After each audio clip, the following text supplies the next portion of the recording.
vous ai mis ici, là encore, il est hors de question de détailler tout ça, mais vous avez les concentrations attendues qu'on observe généralement chez des malades traités pour une phlébite embolie pulmonaire ou traités pour une fibrillation atriale avec un AOD. Ce que je veux simplement vous montrer, c'est qu'en moyenne, sous apixaban par exemple, quand vous êtes dans la phase initiale d'une phlébite ou d'une embolie pulmonaire, vous aurez au maximum 250 nanogrammes par ml, mais ça va de 110 à 370.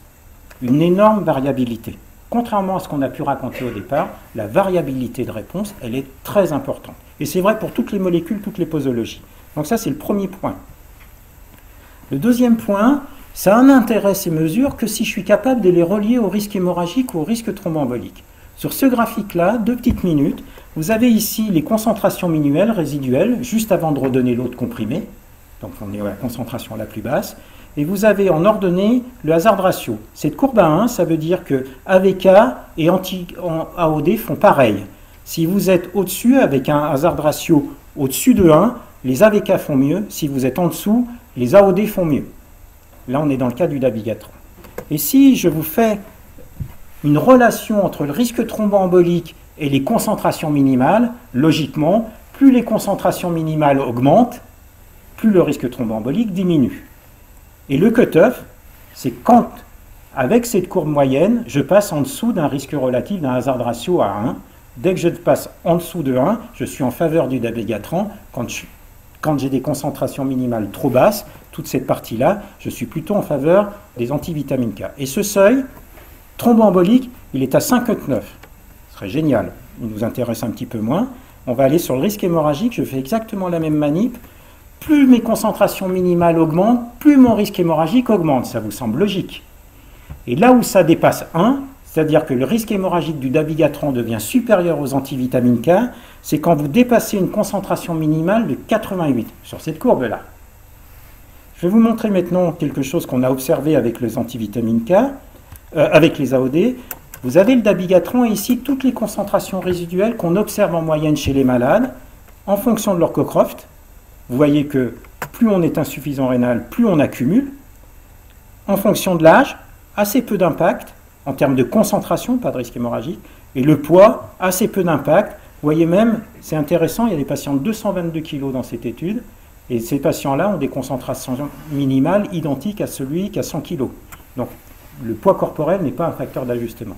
Mais, vous voyez ces concentrations-là, si jamais je vous place ici le cutoff que je vous avais donné à 88 nanogrammes par millilitre, qui est la concentration au-delà de laquelle ça saigne, je vais y arriver, toutes les concentrations que vous observez en moyenne chez des patients qui ne saignent pas, qui n'ont rien demandé à personne, toutes ces concentrations sont au-dessus du seuil hémorragique que vous aviez déterminé au préalable. Donc ces modélisations ne servent à rien. À cause de cette variabilité énorme, on n'est pas foutu aujourd'hui de vous déterminer un seuil au-dessus duquel ça saigne, en dessous duquel ça thrombose. Donc si vous n'êtes pas capable de faire ça, à quoi ça sert de mesurer? La concentration, vous allez voir, d'abord elle varie énormément, et d'autre part, je ne suis pas capable de dire à quoi elle correspond. Preuve en est, c'est que vous avez ici les concentrations qu'on observe dans l'étude RELY chez des patients qui n'ont pas fait d'AVC et les concentrations qu'on observe chez les patients qui ont fait un AVC. Strictement pareil. Il n'y a pas de différence en termes de concentration entre ceux qui thrombosent et ceux qui ne thrombosent pas. En termes de risque hémorragique, il y a une petite tendance à saigner un petit peu plus, mais vous voyez qu'il y a un chevauchement énorme. Vous n'êtes pas capable de discerner une concentration au-delà de laquelle ça saigne par rapport à quelqu'un qui n'a pas saigné. Et je vais passer un petit peu vite là-dessus. Et donc l'intérêt du dosage, si vous aviez à en faire un, ça serait en cas de geste invasif non programmé. Urgent, si vous voulez.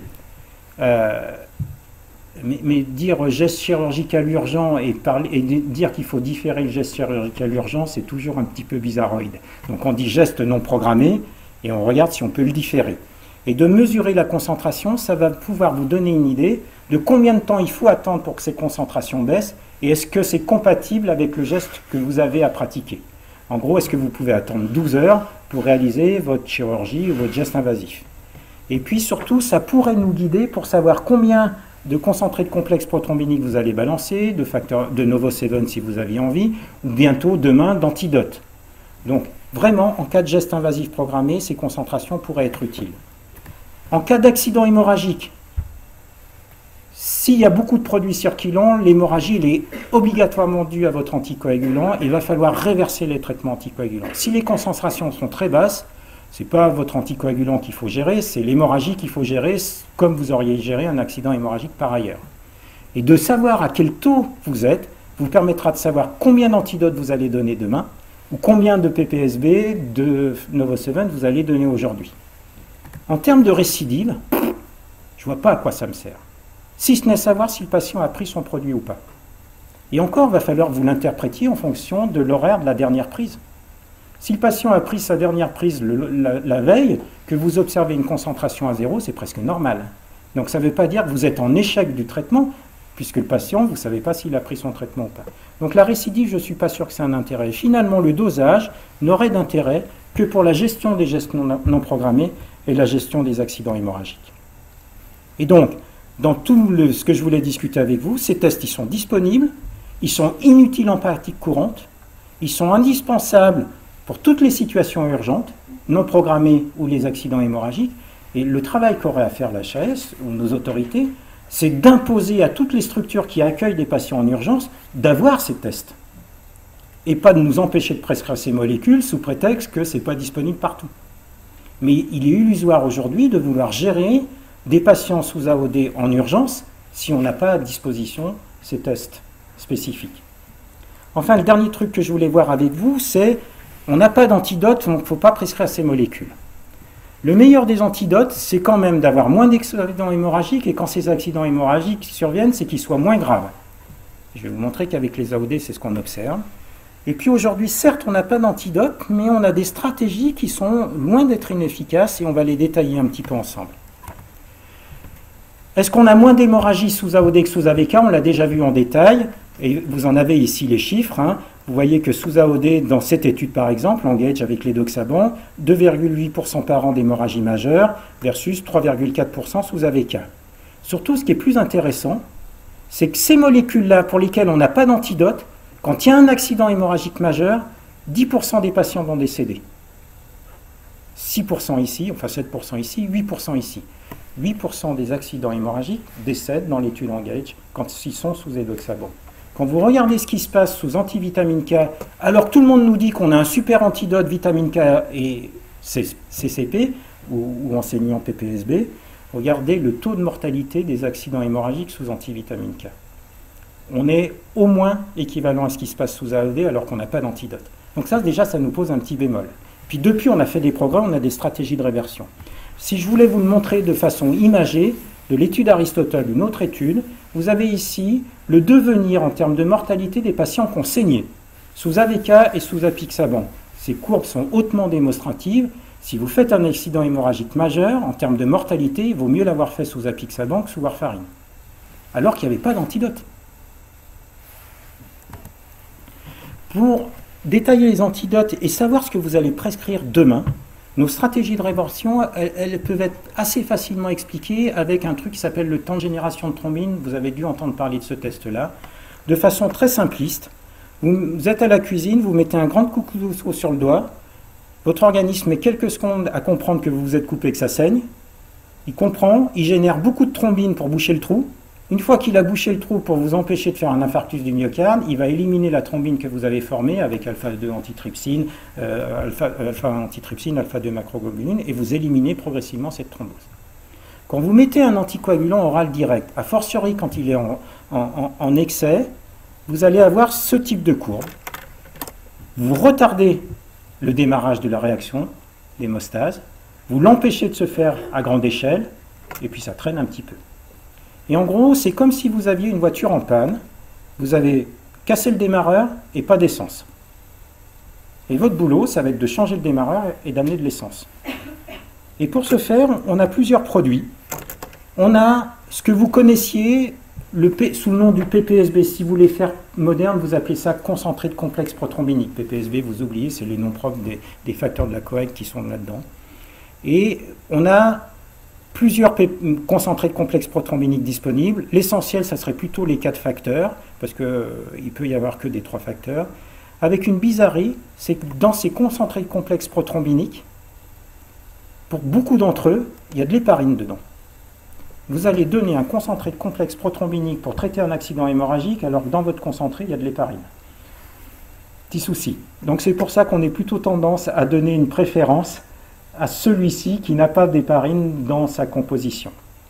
Donc ça, c'est du concentré de complexe prothrombinique où les facteurs de la coagulation sont inactifs. Ils n'ont pas été activés.